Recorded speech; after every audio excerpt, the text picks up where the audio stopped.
Even though General Beatrix isn't one of the playable characters in Final Fantasy IX and actually starts out as an antagonist, her outward stoicism, inner vulnerability, and sheer boldness of talent helped to separate her out from her contemporaries.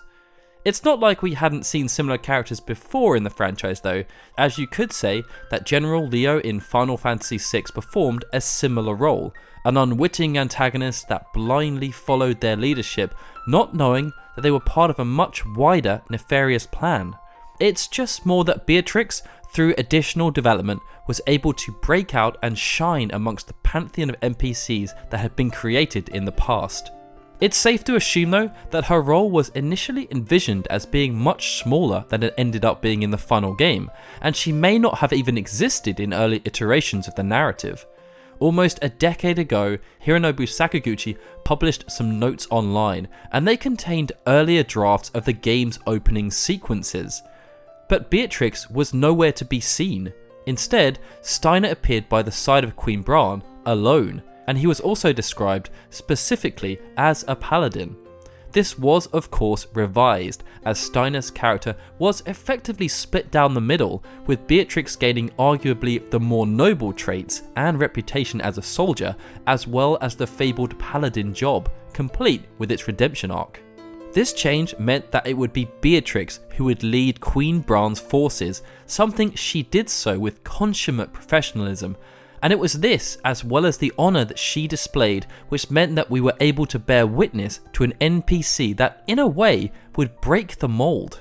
And while I wouldn't say that Beatrix has been one of the more heavily requested characters for us to cover within our Origins series, that's not to say that she doesn't have a significant fan following. I mean, if they announced her as the next character in Dissidia NT, I'm pretty sure that people will be rather excited about it.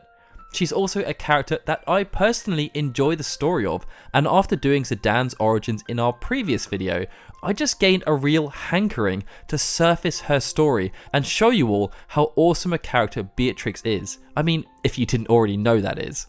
Before we dive into Beatrix's origins though, I just want to remind everyone that even if you are already subscribed to Final Fantasy Union, please make sure you hit that notification button to make sure you get notified when we publish new content. Also, make sure you let us know in the comments who you'd like us to cover in a future Origins video. Alright, let's get started. Beatrix was born during April of 1772, and she was raised in a time of relative peace on the Mist Continent, thanks to Lindblum's show of strength in the conflict between Alexandria and Burmecia and the subsequent arrival of the airship revolution. Despite this, from a young age, Beatrix became enthralled by the romanticism and general grandeur of the military. She was able to witness from afar their numerous drills and exercises, their discipline and drive, and upon her 16th birthday, Beatrix felt compelled to join the Alexandrian army and serve Queen Brahne.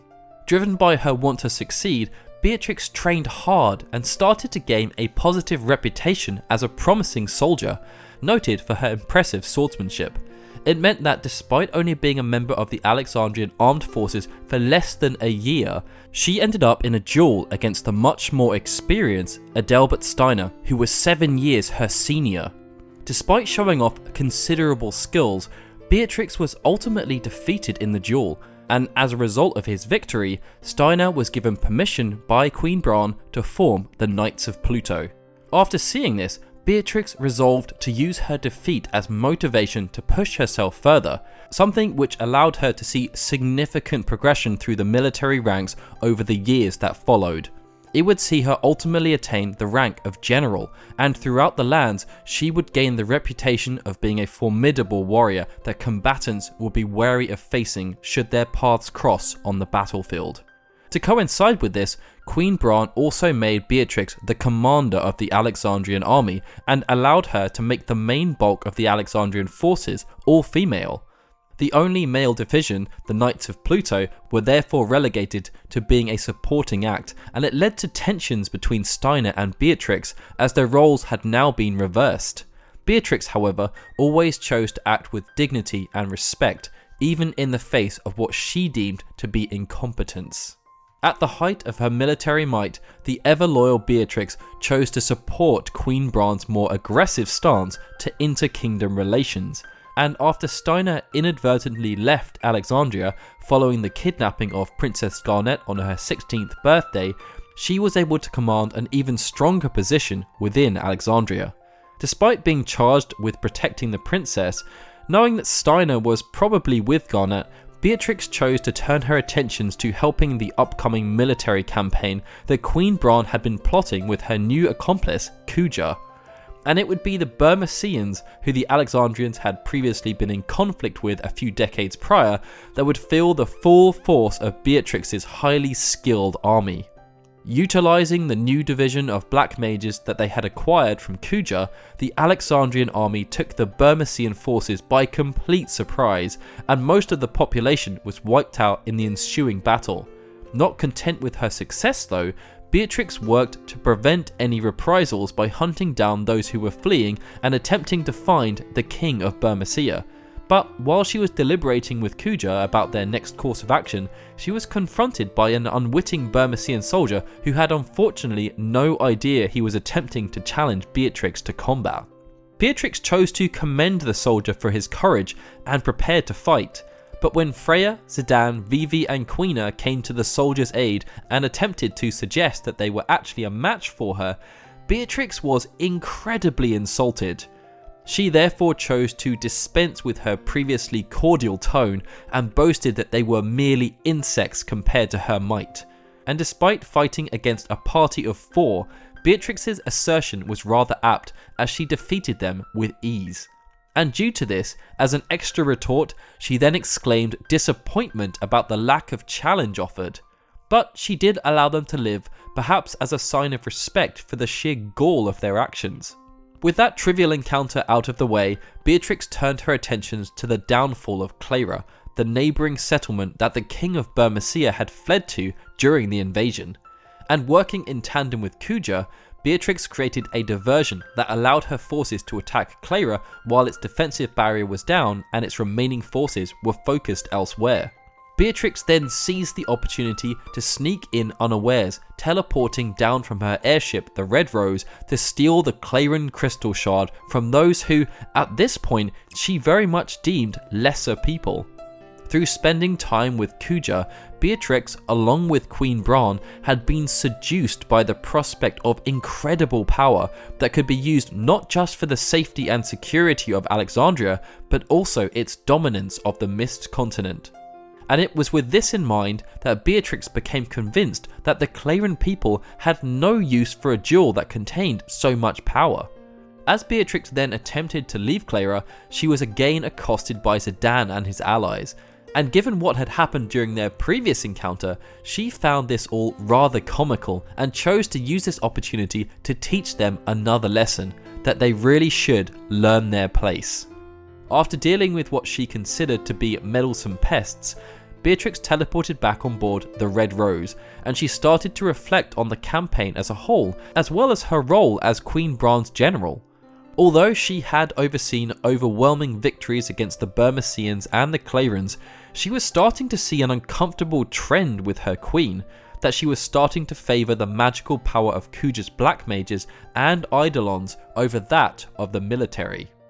It led to Beatrix snapping at one of her soldiers who attempted to praise her supremacy within the Alexandrian army, because she knew that it was irrelevant if Queen Brahne had no use for the military anymore.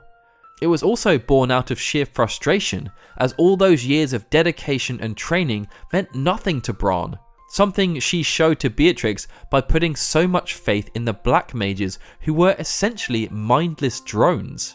When Brahne then offered absolutely no appreciation or gratification for Beatrix's retrieval of the Cleyran crystal shard, she started to feel validated in her views, and when Brahne then nonchalantly declared that she was to have Princess Garnet beheaded for committing the crime of stealing a jewel, the seeds of discontent that would see Beatrix sway away from the strong sense of duty she'd previously held for the Alexandrian monarchy would truly be sown.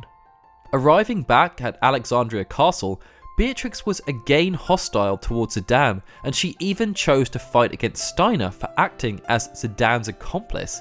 Naturally though, she defeated them again with ease. But once she saw with her own eyes how Princess Garnet had been treated, Beatrix instantly knew that she had been deceived, used like a fool to fulfill someone else's pointless ambition. She showed instant remorse for her previous actions and turned her attention to trying to reverse the damage that Zorn and Thorn had done to Garnet. But when Queen Brahne then appeared and ordered Zorn and Thorn to throw Garnet in prison, those previous seeds of discontent would sprout into active defiance. As Beatrix stood up to her queen, she would allow Garnet to be harmed no more. Beatrix, along with Freya and Steiner, then chose to act as a metaphorical wall, allowing Garnet to escape from the castle. And after thwarting attacks from various monstrosities, she waited until the time was right for her to return to the service of the crown once again. Which didn't actually take too long, as Queen Brahne's reign was ended by Kuja soon after during the Battle of the Aether Tree. Learning of how Queen Brahne had been seduced by Kuja, Beatrix then felt responsible for everything that had happened, but instead of wallowing in self-pity, she turned her attentions to helping Garnet ascend to the throne so that some degree of stability could be returned to the kingdom. And it was during this time that a somewhat unexpected relationship would form more fully in Beatrix's life. She had often been at odds with Steiner, dating back to their initial duel not too long into her military career, and everything after that moment had often been about the two competing for power and stature within the armed forces. Much of this had been boiling up on the surface, but deep down, the two had started to develop undisclosed feelings for each other. These feelings would then surface in the most random of circumstances, following an innocuous chain of events that were set in motion by, of all things, Aiko's unrequited feelings for Zidane. Aiko had asked Dr. Tot to help her write a letter, and although she planned to deliver it herself, things got mixed up and Baku ended up with the letter. However, after Baku then ended up in an argument with Steiner, the letter was dropped. Beatrix then approached the scene after seeing Steiner leave and read the letter, assuming that Steiner had written it. And so she intended to turn up at the allotted time specified in the letter to speak to Steiner about the rather racy contents held within. Later that evening, Aiko arrived expecting to see Zidane, but Blank turned up instead with Marcus, so she hid. Marcus had also ended up reading the letter and thought it was for him, but he quickly realised it wasn't, and when he and Blank heard someone else coming, they also hid. That someone just happened to be Steiner on patrol, who read the letter himself just as Beatrix turned up, leading them to both believe that the other had written the letter. But before they could talk about their obvious feelings for each other, they were interrupted by Baku, and the moment was lost. Beatrix then turned her attentions to Garnet's coronation, but the festivities didn't last for long as Kuja attacked Alexandria. Beatrix rushed to the defense of Garnet, and after helping her decide on the strategy for defending the city, she took to the streets alongside Steiner to fight off Kuja's evil Mistodons. The pair fought valiantly alongside one another, but they faced increasingly difficult odds, and with Steiner becoming wounded, Beatrix suggested that they should return to the castle. Steiner rejected that notion though. He did not feel as though he could face Garnet without ridding the city of the Mistodons, and in the same breath, he also vowed to protect Beatrix from harm. But as things became more dire, Steiner attempted to declare his love for Beatrix, not thinking that he would get another chance. But she told him to save his valediction, as they would live to fight another day. And perhaps due to the intervention of Garland, Beatrix's assertion turned out to be true. The Mistodons were routed along with Kuja, but Alexandria was completely destroyed as a result.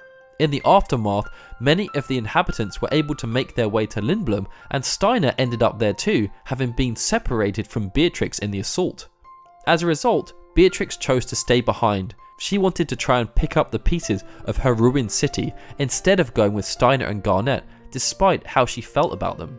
Beatrix had hoped to actually spare Garnet the pain of seeing Alexandria in such a sorry state, but when she learned that Garnet had actually come back to the city and was nowhere to be found, she knew exactly where to look.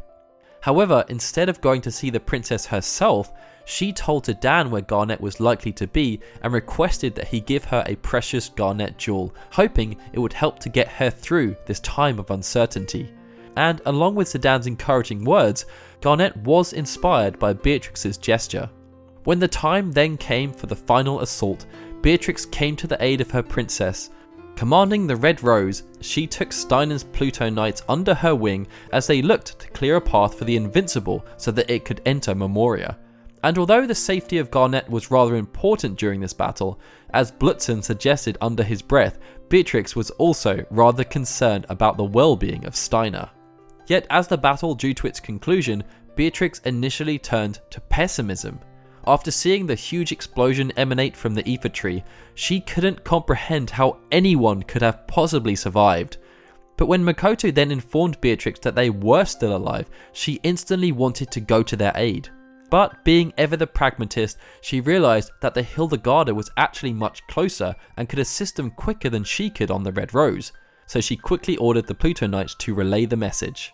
As time passed following the resolution of the conflict, Beatrix decided that she could no longer continue in her position as the general of the Alexandrian army. Her duty had been fulfilled. She had been led down a dark, devilish path by Kuja and Queen Brahne that strayed too far from the ideals that she had previously held earlier in her life, back when she viewed the military in such high regard. Leaving her trusted sword, Save the Queen, in Garnet's room, Beatrix then resolved to forge a new path for herself, perhaps hoping to atone for her sins. But as she was leaving the castle, Steiner stopped her. Beatrix tried to push him away, saying that her mind was already set, but this time Steiner relented. He did not want to lose her again, and he therefore proposed that they protect the Queen together, as equals, something which Beatrix happily agreed to do. And so, that concludes the story of General Beatrix, one of the most prominent NPCs in Final Fantasy IX, and potentially the franchise as a whole. After starting out towards the beginning of the game's narrative as a cold, callous military general whose prowess in battle was known across the lands, as things progressed, we got to see how even the most loyal of people can have their world crash down around them if they're betrayed by their superiors. It must have been crushing for Beatrix to see the Queen that she had followed for so many years being led down the path of ruin, only for her to not even notice until it was too late. And based on this, I think how they chose to represent Beatrix was actually rather interesting. Throughout the first half of the game, she is presented as this stoic commander who is imperious in battle and commands nothing but respect. But after she learns of Queen Brahne's plans to execute Garnet, the character we're presented with afterwards seems somewhat lost. Yes, she does still have the same confidence in her ability, but it's more that she seemed to lack direction. The purpose that she'd held from such a young age no longer had the same meaning, and it wasn't until Steiner finally put his foot down that she was willing to accept a new role in life and move on. Well, that's how I see it at least.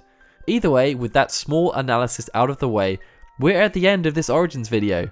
If you've made it this far, make sure you give yourself a customary pat on the back in the comments, and thank you so much for putting up with my strange voice. I unfortunately have a cold right now, which is not that helpful. If you enjoyed the video though, make sure you hit that like button, share it around to all the people you know that love Final Fantasy IX, and why not subscribe to the channel if you haven't done so already. Also, be sure to let us know what you thought, and feel free to let us know in the comments what Beatrix means to you as a character. Why not also consider supporting us on Patreon? You get the satisfaction of knowing that you're helping to support us in the creation of these Origins videos, and we will reward you by, amongst other things, putting your name at the end of videos like these guys. Alright everyone, thank you so much for joining me on this deep dive into the lore of Final Fantasy IX. This is Daryl signing out. I will see you soon for more Final Fantasy videos.